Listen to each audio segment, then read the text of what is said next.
open the meeting at 4:04. Mr. Edwards. Here. Mrs. Grant. Here. Mr. Cuomo. Here. Mrs. Lee. Here. Mrs. Lynn. Here. All right, as we look at the agenda, we need to approve the agendas that was submitted. Is there a motion to approve the agenda? So moved. Seconded by Grant. Have the roll, please. Mr. Edwards. Yes. Mrs. Grant. Yeah. Mr. Cuomo. Yes. Mrs. Lee. Yes. Mrs. Lynn. Yes. And then we need to approve both the minutes of the of both meetings on November 15th, our regular meeting and our special meeting. As Kelsey submitted them to us. Is there a motion to approve those minutes? Moved by Dora, seconded by Israel. And the roll. Mrs. Grant. Yes. Mr. Cuomo. Yes. Mr. Edwards. Yes. Mrs. Lee. Yes. Mrs. Smith. Yes. I see no person here for the sponsor report. I talked to Mr. Carter last night. He wasn't sure if Mr. Kerr was gonna make it today. I think Steve has practice right now. A few of the items I will discuss later though pertain to our correspondence with Margaretta in our monthly sponsor meeting. Very good. We'll move on to public participation. Is there any to entertain? Hearing none, we'll move on to the board member and liaison reports. I have no report. Is there any report from any of the board members? Hearing none, we'll move on to the treasury report. You've got a lot. Always.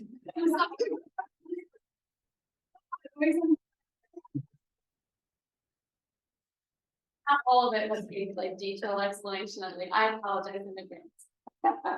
So my first update is about the single audit. So we discussed that because of the ESSER funds last fiscal year, we were over the $750,000 in grant spending. When you meet that threshold, then you typically get a single audit along with your regular financial audit. I sat in on a grant summit and they actually released some information that if you weren't going to hit that threshold without the ESSER funds, they're going to have an alternative path. It's going to be a little less intense, less time consuming, and less expensive. So I reached out to our auditor and I haven't heard from them about our financial audit yet. So I was getting a little nervous anyway, being type A. So I reached out and just said, just wanted to check in with you, touch base about the upcoming financial audit. And I was sitting in on a training and they mentioned an alternative pathway. I feel that it's going to apply to us. Is there anything that you need me to do at this time? And he let me know that they're just really behind. They're down a person. But that if we do qualify for it, and he thanked me for letting him know ahead of time, they will go ahead and do the alternative pathway. So that is looking like we're not going to have a single audit, like we're going to qualify for the alternative path. Next, the first page of my packet. This is something that we already went over at the start of the year, but I've added in our rollover allocations from fiscal year 22. They finally came through. The ODE is significantly behind on things, so our consolidated final expenditure report just got approved, so we just got our rollover amounts. Just something to take into consideration is that a lot of these, we're obviously not right now on track to spend all of that money. There's a 27-month shelf life essentially for almost all of these. I think Title I is the only exception, but basically, so we can use the fiscal year 22 rollover money through September. And then if we haven't utilized any of the fiscal year 23 money, all of that should roll over for all of the grants except for possibly Title I, which I think is the exception. I'm waiting to hear back. We just got a brand new grant consultant for our consolidated grants, so I'm waiting for her confirmation on what's going to roll over. Something to keep in mind with this is that once we're approaching that year where ESSER funds are going to go away, it's going to be really important for us to consider, okay, well, what is rolling over? Are we going to be able to possibly move like Chad into Title I, like we've talked about? Will we have room to move other positions? So the rollover amounts are going to be important coming up. I do think there's potential for our allocations to go down if FTE plays a role in it at all. Last year, you know, we got the 100% FTE, so I'm interested to see what our allocations look like this June with our true percentage of attendance. So I think that'll be a good indication as well. As for things that we're spending it on, we talked about this at the beginning of the year. Just as a team, with our admin team, I plan on talking about it tomorrow, but also with the board, if we have ideas for how to spend it while we have it before it expires, it can't be things we've already spent out of the general fund. There's the supplement master plan rule, so it would have to be new expenses. But I just wanted to continue to communicate with the amounts that we have and to consider spending moving forward. Does anybody have any questions over our rollover? We can go ahead and move on to ESER 2. So I'm actually gonna have you skip past this first page and look at the next two. It might be helpful to rip the first one out and put it kind of side by side.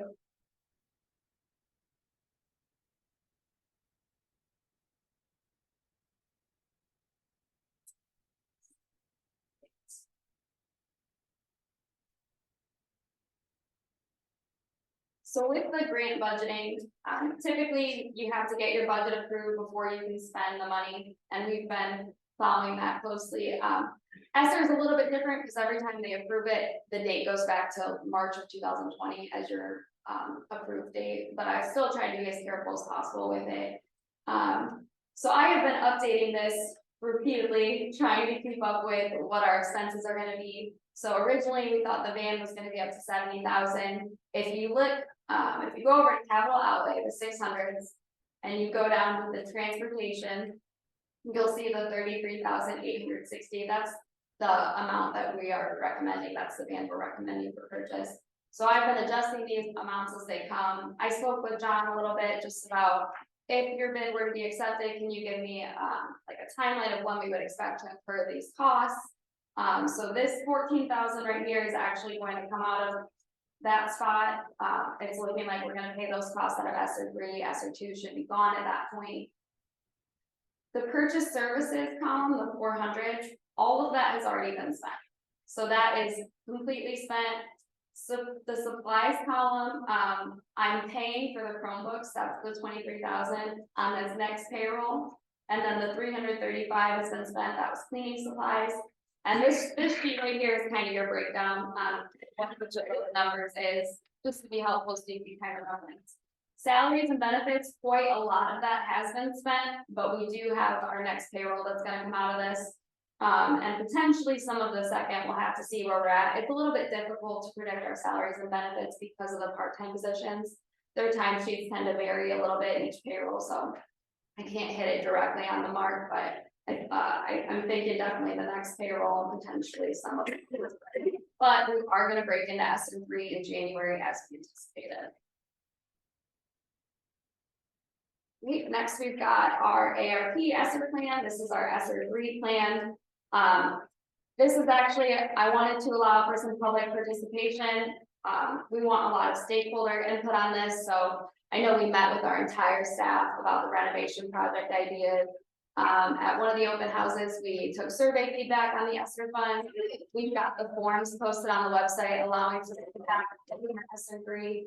And I just want to let anybody that's watching know this plan is going to be submitted on the website on Friday, and then we plan on submitting our final budget. So any feedback, comments, questions on that, before Friday so they can be considered. So our ESER 3 breakdown, a lot of it is salaries and benefits. Just to give you kind of an example, I looked at what we spent on salaries just in December, and it was a little over 54,000. And if I multiply that by 20 months, which would take us from February through September of 24 when they expire, it actually comes out to just a little bit more than what we budgeted there. So I think it'll vary based on, we might not have summer hours for some of our part-time staff, so that amount will go down in the summer. So I think we're going to be pretty good. So one thing I want to point out in reference to that, in order to have the amounts that we need for expenses such as salaries and benefits, I did lower our advertising expense. So if you look under purchase services and down to family and community where there's 25,000 budgeted there, that would be our advertising budget like through September of 2024. And the advertising is pretty expensive. So we would definitely not advertise for some of the summer when we're not here. We're going to have to take a look at being a little bit more strategic with it. maybe targeting only certain areas or certain months, things like that, maybe only running it once a month. I'm not exactly sure how we'll lessen the cost, but I did budget a little bit less. Now below that is, the resource officer. Below that is our AC maintenance, that'll cover AC maintenance for next year. So far this year, we've spent 1,000, it'll probably come in around there.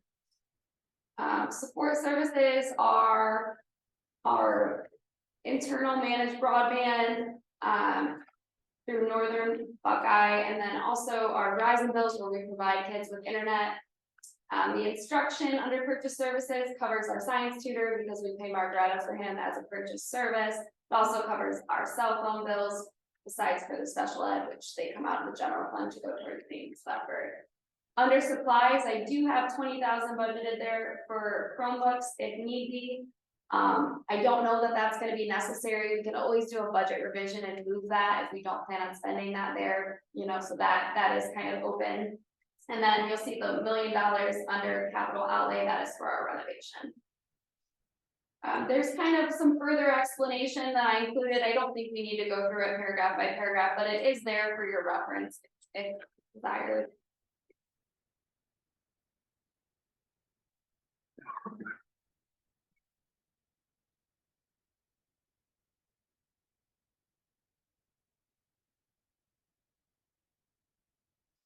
If nobody has any questions over that, we can go ahead and move on to the learning loss page. Another chart, I love charts. They're helpful. So one of the requirements with the ARPSR funds is that you allocate 20% for learning loss. In those paragraphs, one of the questions is about learning losses, so I detail all of these expenses that I've got here, and I explain that these are what we're allocating as towards learning loss. So I'm assuming that when they approve our budget, they're acknowledging this is what you said you're going to use it for learning loss, and I'm taking that as their approval as okay, those you can count those toward learning loss. So hopefully these are all allowable. I actually have adjusted this since I printed this because of moving some of the ESSER2 funds, that some of those salaries and benefits in January aren't going to be here. So if you look on the right hand column, you'll see times 21. I've since adjusted it to 20 as if we were going to start in February. So the amount does lower into the 600,000s, but if you look at the top, our 20% mark is 599,000. So I do think we're still going to come in okay. Ryan and I also talked, our renovation is partially about learning loss, structuring the classrooms in a way that better targets learning. Yeah. So I don't think it's unreasonable to also possibly allocate part of that as being towards learning loss. We would just have to figure out how to get those numbers from our construction, our architects, because I don't want to just do like a random percentage. I would like them to say, well, taking down the walls costs this, obviously we wouldn't include any of the bulletproof because that's more safety, but I do think we could probably use some of those. Should be able to do that. Yeah. They should be able to do. Right. So I do think that'll be helpful as well. Hopefully that takes us far over the mark and we are more than safe with our 20%. Does anybody have any questions over the learning loss 20%? Okay. Lastly, grant wise, I just included in speaking with our ESSER grant consultant, she sent this to Ryan and I, just saying that these are things to keep in mind when you're using the federal ESSER funds for construction. So I just thought it might be useful to put that in everybody's hands just as a reference, as a resource, as we're going through this process together.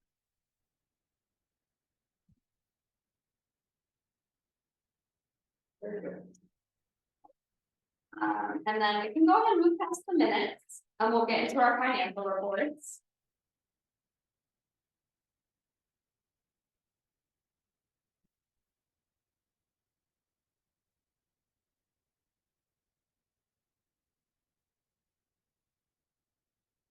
First, we have our cash reconciliation. You can see we ended with $6,493,574.81. Following our cash reconciliation, we have our outstanding disbursement summary.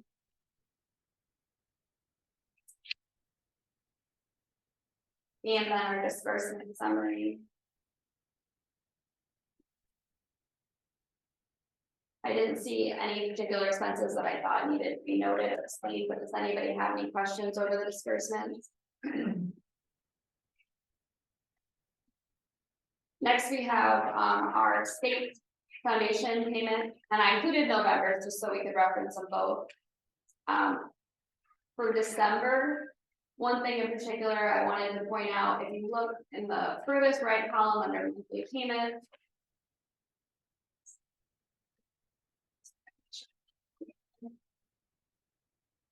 If you go down to career tech, it's six lines down. You'll see we received $55,890.09. That is significantly lower than last month. I spoke with Frances, our EMIS coordinator, and she let me know that the previous payments were off of last year's FTE, and then this was our transition to this year's, so it does go down a little bit. She thought there might be a little wiggle room of certain courses, but it should be pretty close to what we're gonna get.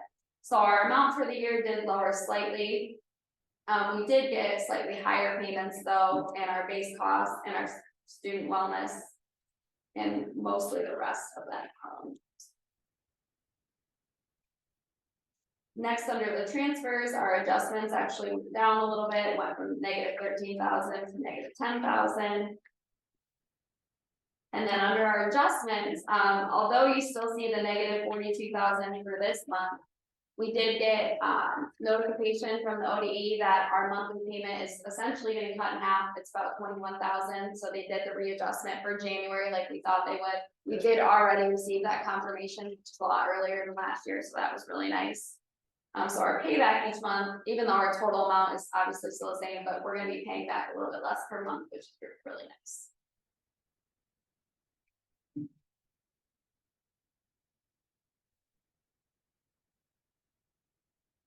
Does anybody have any questions over our foundation payment?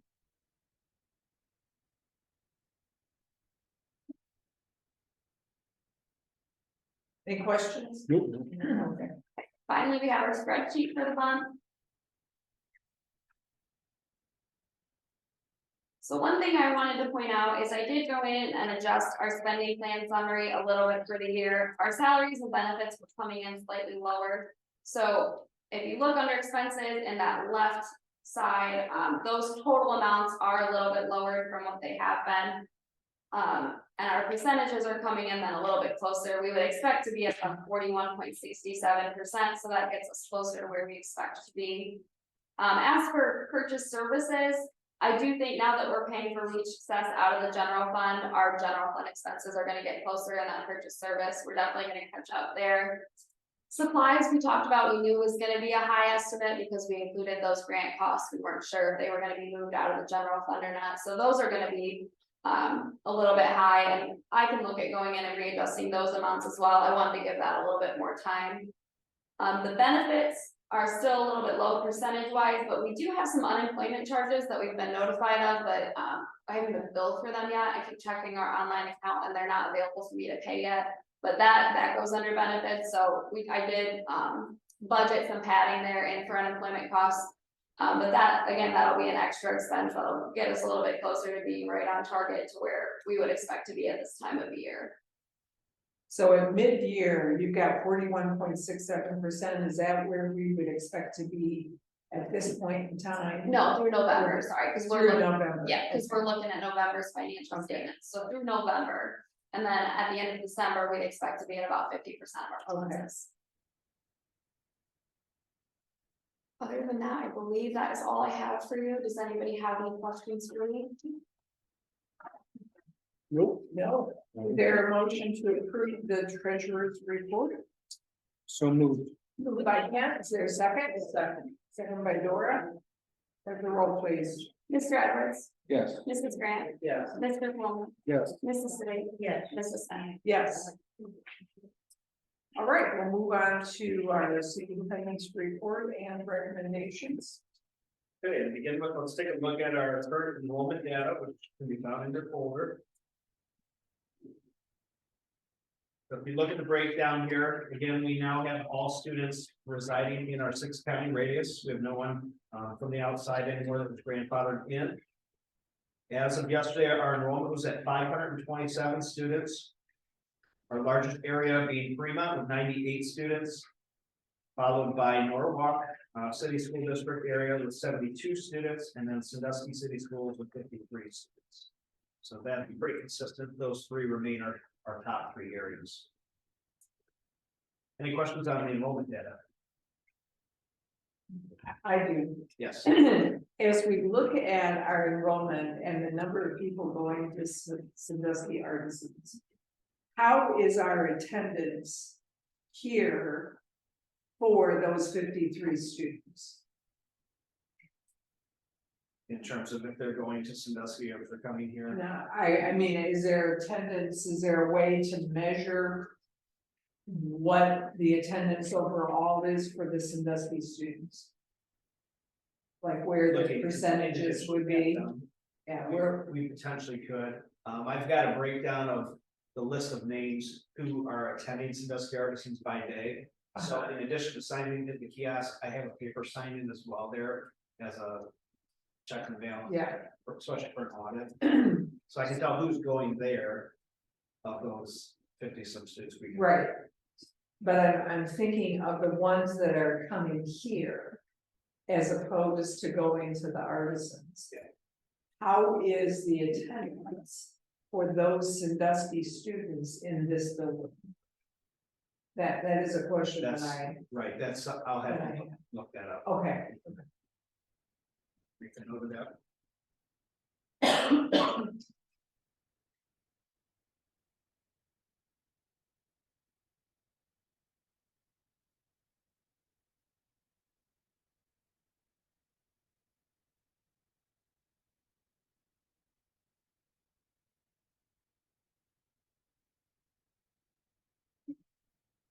I'll look that up and I will get back to you. Okay. Okay, thank you. Are there any other questions in regards to our student enrollment?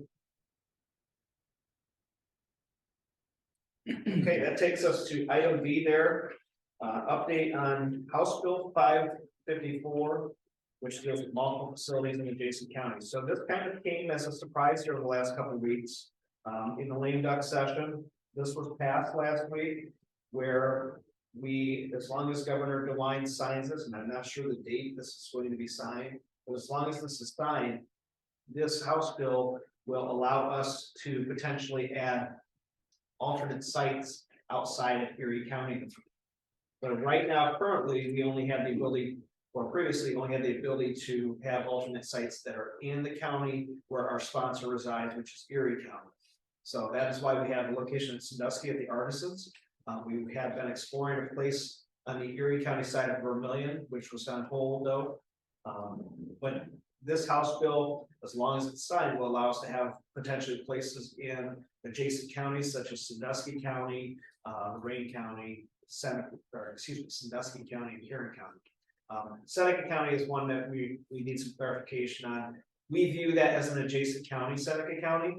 However, if you look at the map of Ohio, there is a small part gap there that separates Erie and Seneca County. The two counties don't physically touch, so we'd have to get some more clarification on that.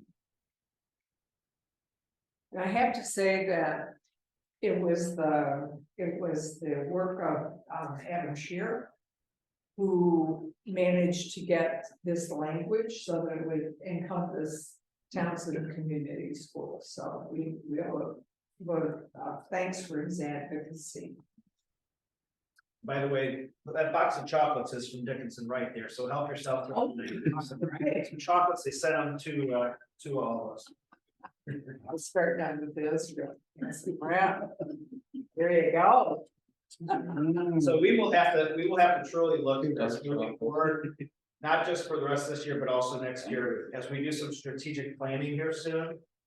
Considering what is the best way to reach students, is it through continuing to bus them in the way we're doing, or is it in a combination of that with certain strategic alternate sites in these other counties that allow us to better reach certain students? And we also have to factor in our ability to facilitate multiple facilities with the manpower that we have on hand. There's a lot to consider here in the months ahead. Can you make it almost mandatory? So it'd be worth the teacher being in that facility, as if you're from Sandusky that you go to the artisans from Vermillion, you go to the. If we get a Vermillion facility, Mandatory for a student, Like instead of coming here. instead of coming here, then the light not coming here. And it would warrant a teacher being there, for the if you have more location. students there, yeah. Well, good question. We'd have to seek some legal advice if we can make it mandatory that they only attend a specific location. We have to make sure that the program we're offering at the other location is basically equivalent to what we're doing here. so what about the lunch there? What is that? That's another thing, yep. We have to consider our ability to serve lunches there, especially being part of the National School Lunch Program. We often have kids that come in from one city and go home to a different one too. Like we have some students that are in like shared custody situations where like they'll come from mom's house and go home to dad's house on certain schedules. And then we have a bunch of students that'll like come in from Fremont and go home to Willard. So I think that would become a questionable issue there too. I feel like if we're not getting the turnout of that partisans, we could maybe look at not having that location since it's be so close if we're considering manpower of sending people other places. You know, like It's a if good consideration. It's a good partnership though for us, Sandusky Arts. It's a fantastic partnership and it's at no cost to have that location. turnout's something other. We're averaging about 4.5 students per day. It is a smaller environment. We can continue to try to promote that location and try to increase those numbers, which we've been attempting to do in the past year and a half, or half a year, I should say. It's almost hard to warrant a teacher being over there for 4 students a day, you know.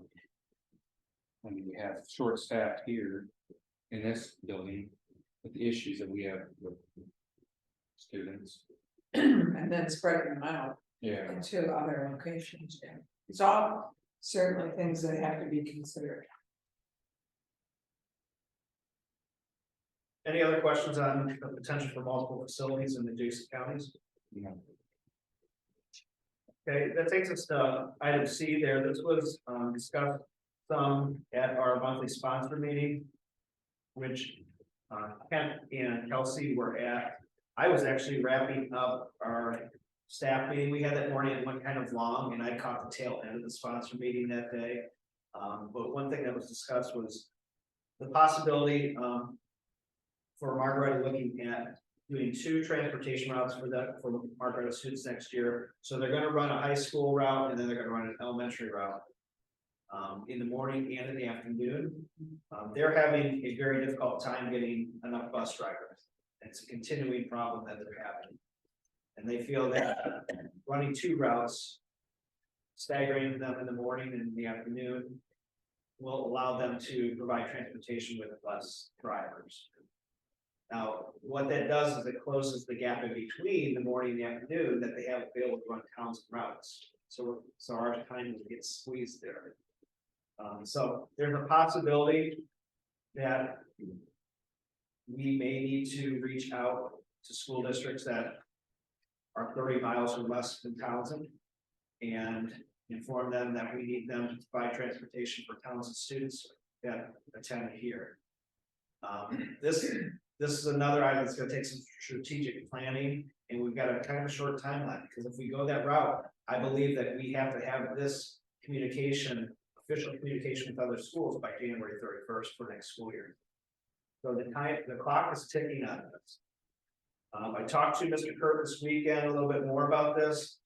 He said, let's take a closer look at this and see maybe there's a way that we can work out the transportation for Townsend.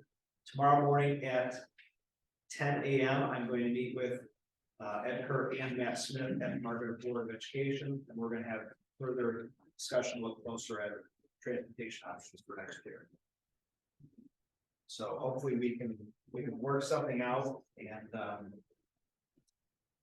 hopefully be able to continue to have that relationship with Margaret in terms of transportation. So if that would change, what happens to our money that goes to Margaretta? I think we'd have to probably look at renegotiating shared services because, I mean, we share a RIC technically. but I think the majority of that cost, and we asked for a breakdown last year, not get a breakdown where the shared services costs are. But we'd have to look at, I think, renegotiating, because it doesn't make sense if they're not providing any for transportation or significantly less that we pay the same amount. The sponsor fee is based on our revenue, I believe, it's the 3%. But the shared services, I think that part of it, we could look at negotiating. Okay, but the 3%, they have to show that they're using that money for Townsend.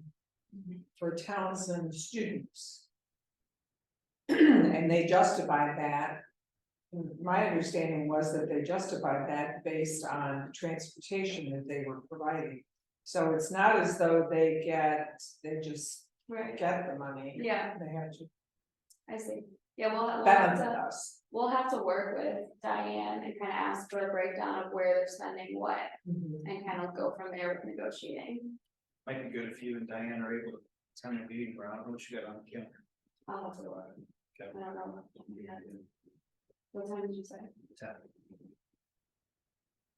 And just to clarify, you might wanna give Dickinson right a call in the morning before you go to that meeting, just to make sure you understand their responsibility as sponsor, and you know how they need to spend that 3% that we're, you know, giving them. Cause that may create some leverage. Yeah, So we'll continue the conversation there, and hopefully tomorrow's meeting is productive, and we can come to a solution that works for everyone. The final item then is setting a date for a board work session in January. As you can see, we've got a lot of important topics that we need to have more in-depth conversation about. Some of those being the items we just talked about there: transportation, multiple facilities, enrollment, and so forth. Looking at the calendars, I don't know if you have your calendars on you or not, but I think it would be good to have a work session prior to the January board meeting. Just off the top of my head here, looking at this, our TCS board meeting is scheduled for the 17th of January.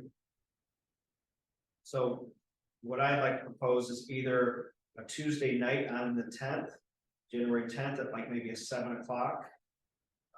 I know 3 of us have a 7th grader playing basketball that night at 4:30. Ken, Israel, and myself. So maybe a 7 o'clock on January 10th, or Wednesday the 11th, possibly at 4 o'clock.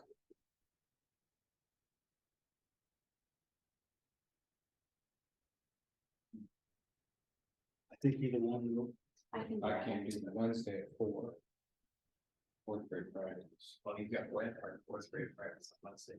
I can't do Tuesday. What about Thursday at 7? Because again, the 7th graders got a game at 4:30. Maybe at 7 o'clock Thursday the 12th. Are we limited to the weekday? Can we No. do the weekend? Potentially could do a weekend. Saturday the 7th morning. But if it was like more, maybe we're gonna decide. 11:30. No, but, if we did it at like, maybe, I could definitely do that. So 8 o'clock AM on a Saturday morning. Now you have practice at 10 on Saturday, so that's a 4th grade.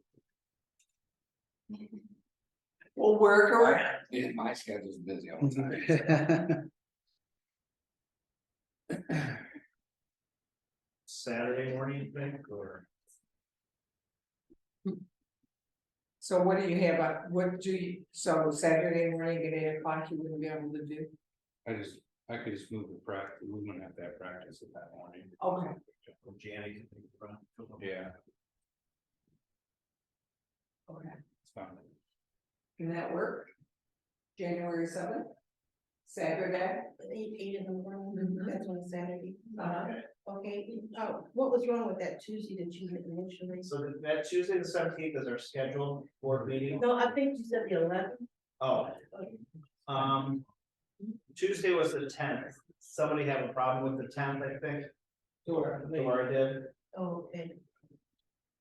Well, if 8 o'clock is, yeah, Or Thursday, the 12th at 7 is another option. Who said they couldn't do Thursday? Did anybody say that? I don't think anybody said they couldn't do Thursday.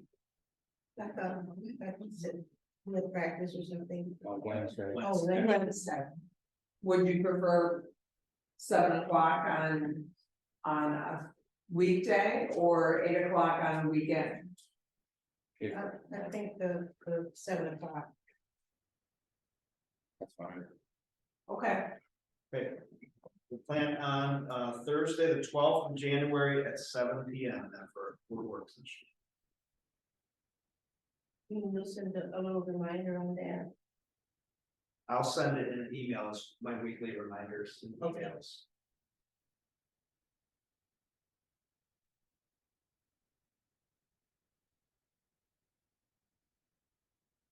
okay. Any questions before I move on from the informational items? Just in terms of that work session, you mentioned 3 things: transportation, enrollment, facilities, and staff. Is that the other thing that we need to? Yep.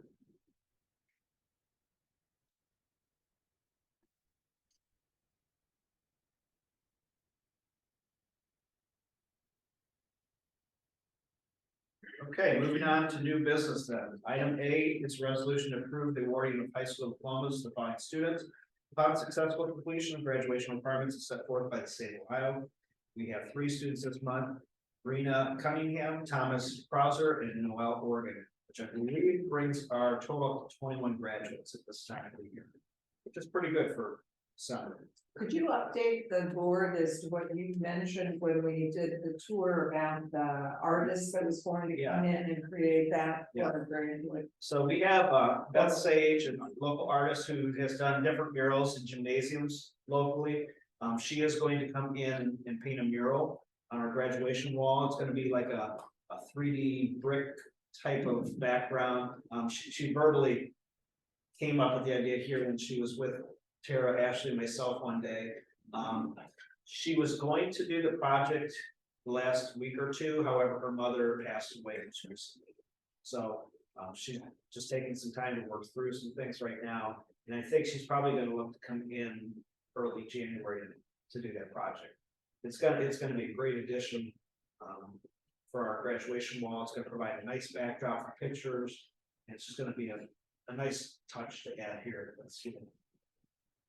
So just to remind all the board members that when our students graduate, they have the opportunity to ring the graduation bell and to have a photo to get their diplomas and to have pictures taken with administrators or staff or whatever. So even though graduation is not occurring as one event, we're trying to make a big deal out of it.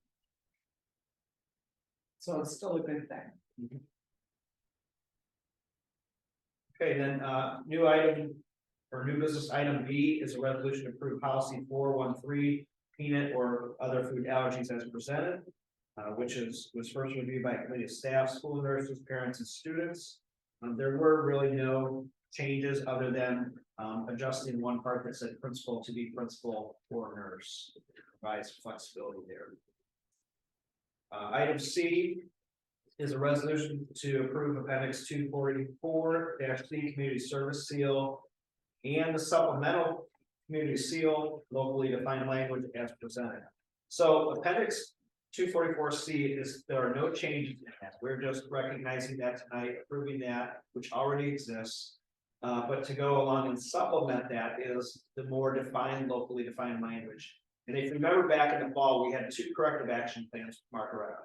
One was to review our food allergy policy 413 from item B here.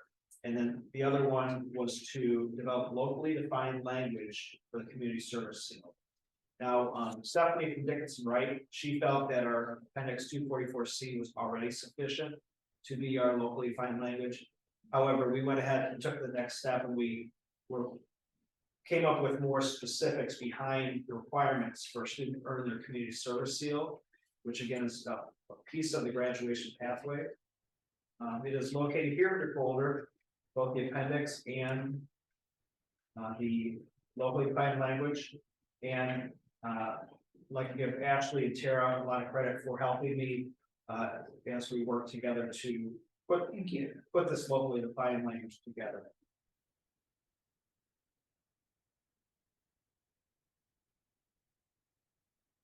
So this completes approval of this tonight, will Yes. complete our corrective action plan. Right. For both of those Items. items. Okay. Now, I'll send that to Margaret.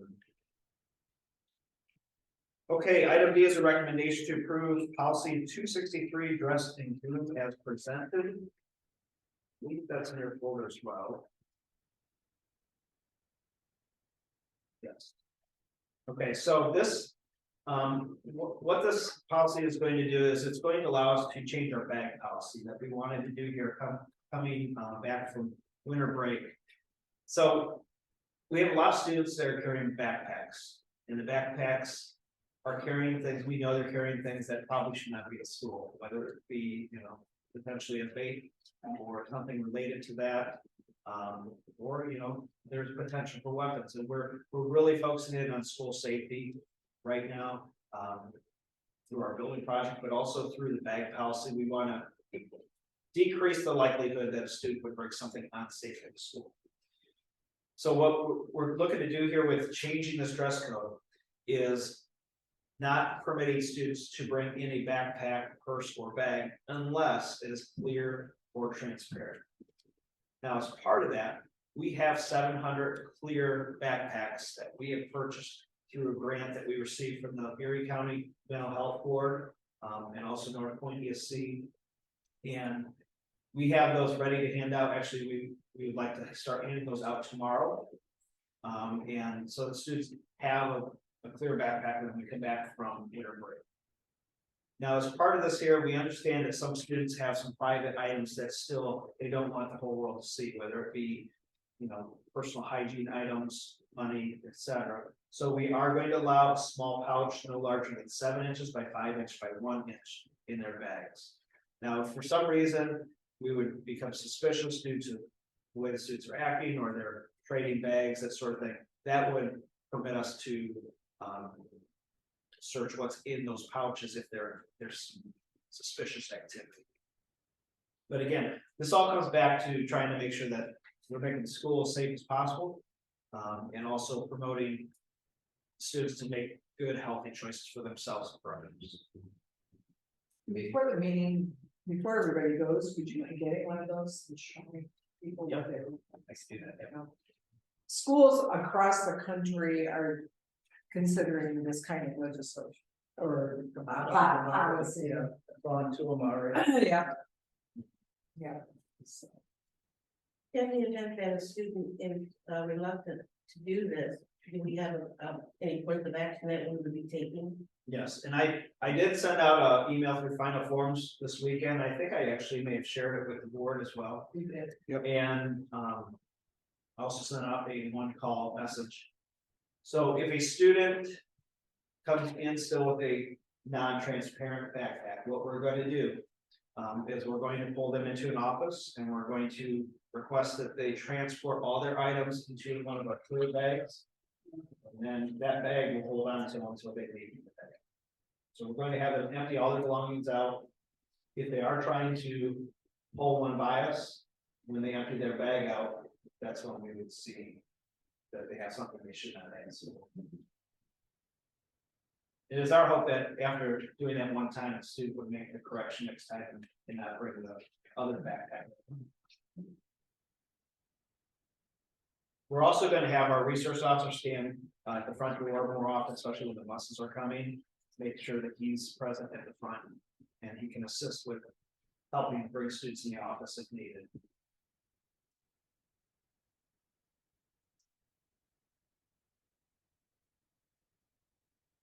Okay. Moving on then, new business item E is recommendation to approve the purchase of the new 2022 Ford Transit Connect XL school van from Matthews Ford and actually Marion. For the amount of $33,860. So we have been searching and searching and searching for a school van, ideally with 8, 9, or 10 seats. They just aren't out there.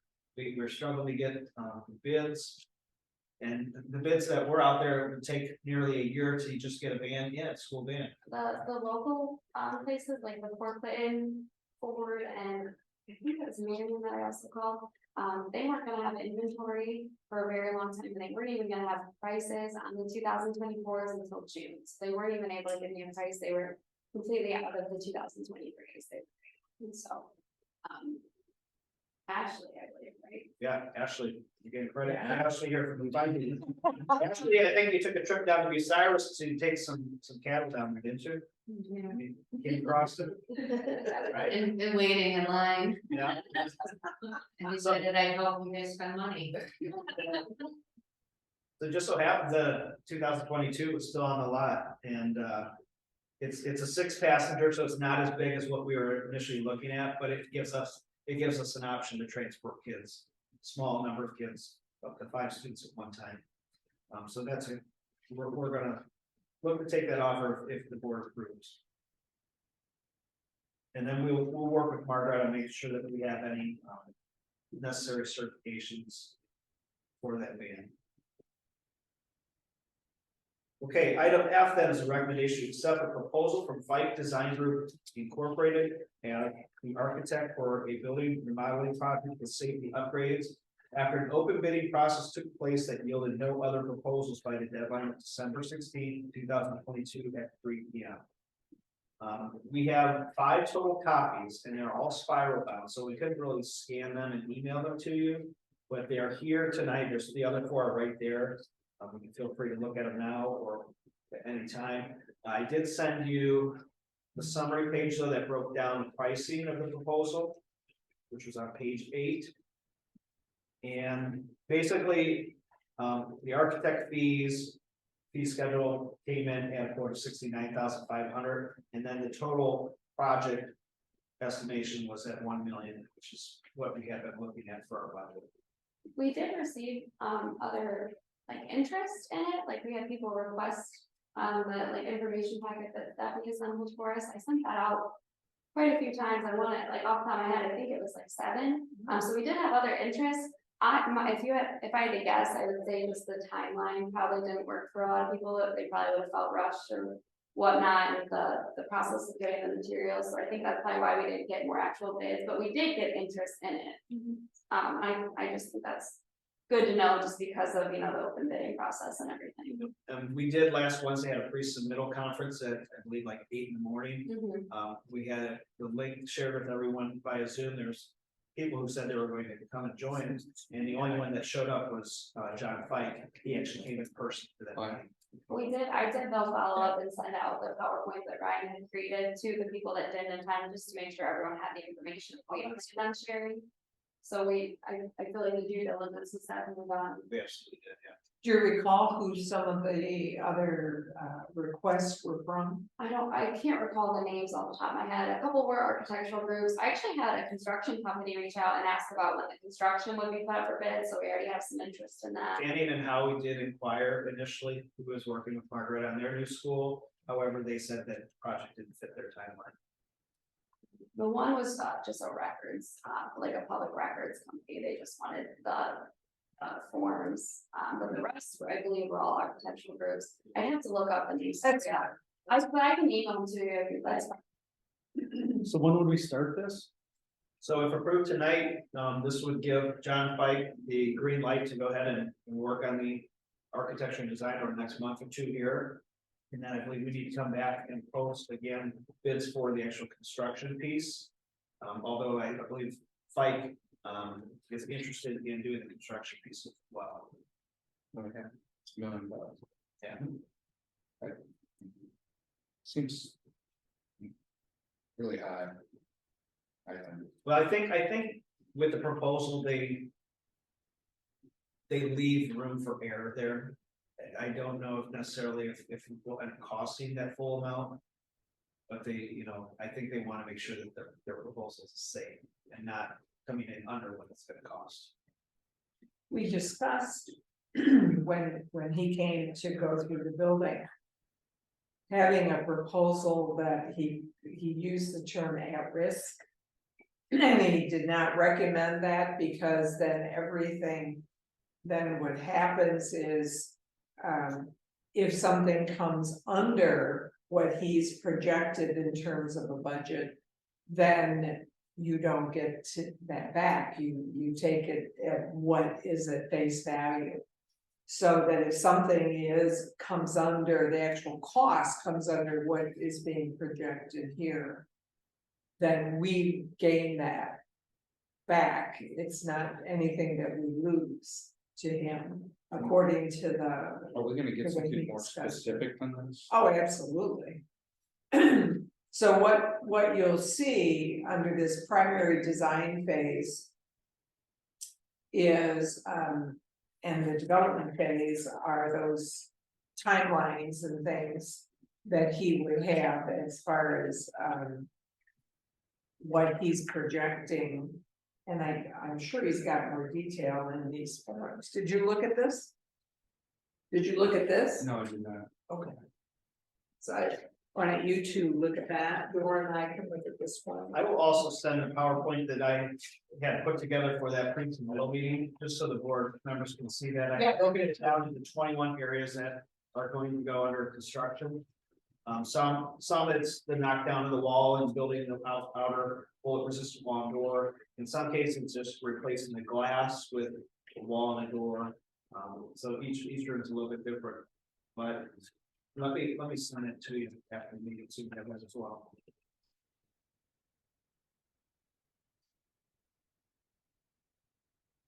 Just one question that I want to be clear on, does this include every classroom? Is when the changes will be made? Right, this proposal that, yes, Yeah, every classroom is undergoing some change, whether it just be a wall that is being, or replacing the glass, or if we're taking, taking a wall out between two classes and making that one. There's some sort of change pretty much every classroom. You know, I thought. Let's see what we got.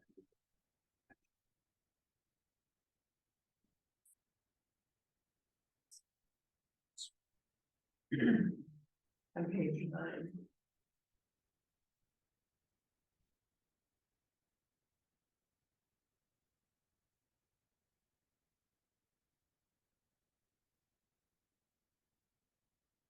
Kelsey, have you had any conversations with Sandusky treasurer at all to find out their satisfaction with the fight group?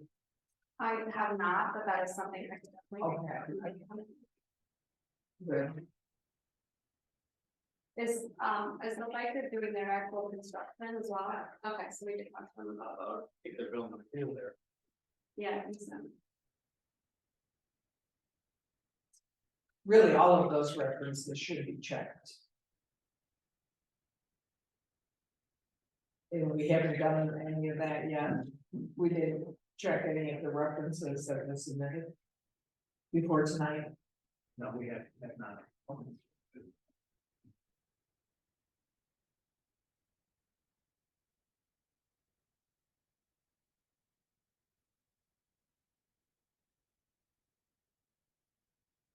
My only concern is if we do not approve this evening, it's gonna delay the process of getting the ball rolling on the project, so if we can get it done this summer.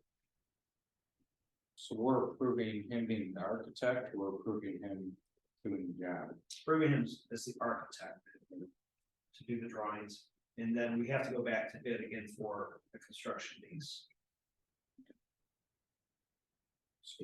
So we're basically bidding, or we're doing the 69.5 right now.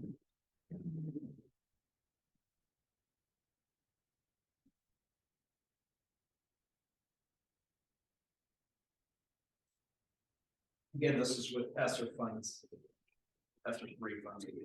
I did not, did you look up, could you find any of the figures from our other build projects with the architect was?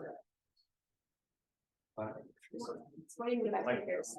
Yeah, the costs of the architect in the past. I know some. I did not, but again, that's, I'm thinking that our architectural fees were over $100,000. With the last remodel, Second half of addition. the building. yeah, so.